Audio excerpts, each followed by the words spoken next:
Yeah, I think in the first half I felt like we didn't get off to a good start offensively, but I thought our defense really kind of kept us in the game in that first half, and clearly they didn't shoot it as well. We kind of got off to a fairly decent start. I think they called timeout. The lead was 5 at the half. I think we were up by 7. And that's what happens sometimes. We get off some bodies. Gave them, whether it was rotations or just a little bit late. Closeouts not as hard as they needed to be. And sometimes when you let a team make a few shots, what happens is everything, then the basket becomes a lot bigger. And, obviously they shot an incredible percentage in the second half.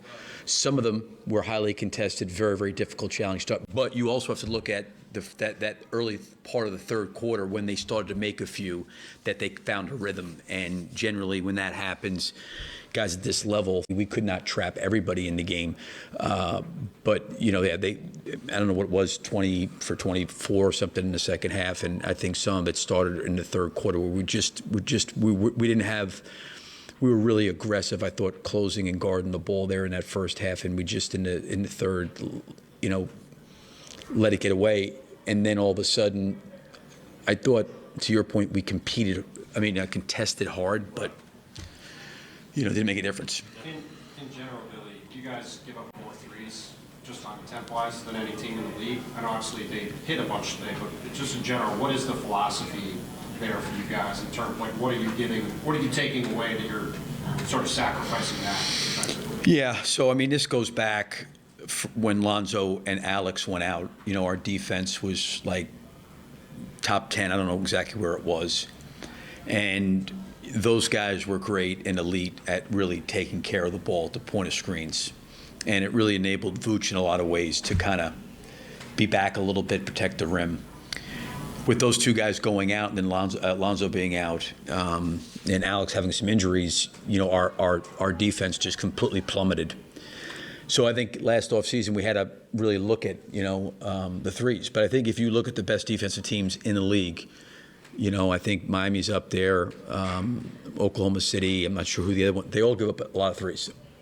Not all threes are created equally. The problem for us is it's the paint protection, because that's where there's more problems, where it's at the rim, it's fouls, and it's corner threes. Those 3 shots are probably the most valued shots. Now, there's a ton of threes going up, but the ones above the break contested is a pretty drastic drop-off. So for us defensively, it's always been, we got to guard the paint first, because even if you spread yourself out and try to take away threes, you're really not going to take them away unless you just want to give them a layup, because someone's going to pull over, you're going to be in rotation, it's going to get sprayed out. So for us, it's always been about protecting the paint first and trying to play defense with 5, but we've got to give, someone like, we can't have Vooch back there in a drop. It's too tough, and Andre gives you some flexibility in terms of his athleticism at the point of screen and his shot blocking.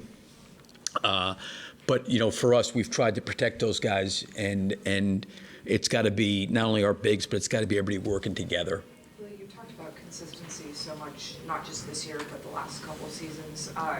Defensively, when you come from a strong defensive performance like against Indiana, then you come in and have a game like this today, what can you learn from that? What is feeling different in terms of how high and low those highs and lows are getting? Yeah, I don't want to, I hate after a game emotionally jumping to conclusions without watching the tape. I'm just going off of some possessions I know in my mind of things that happened, right? I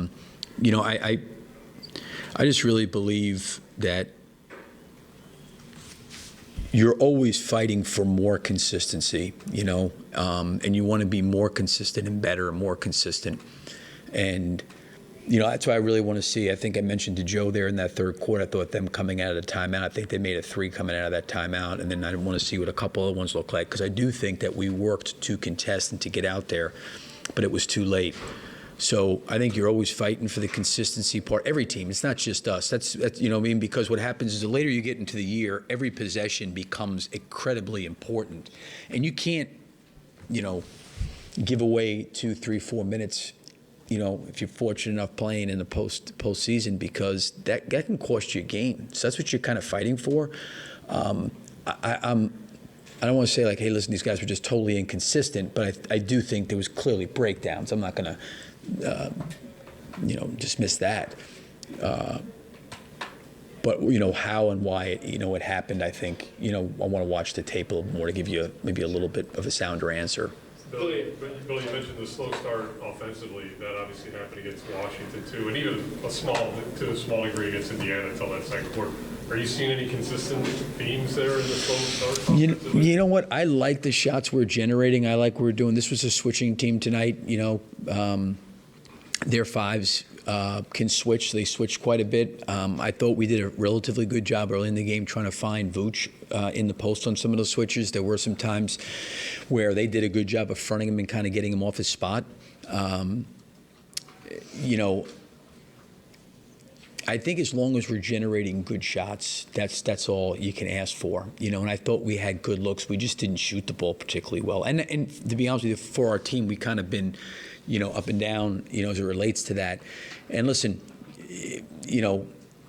when Vooch and Kobe and DeMar in particular are shooting the ball well,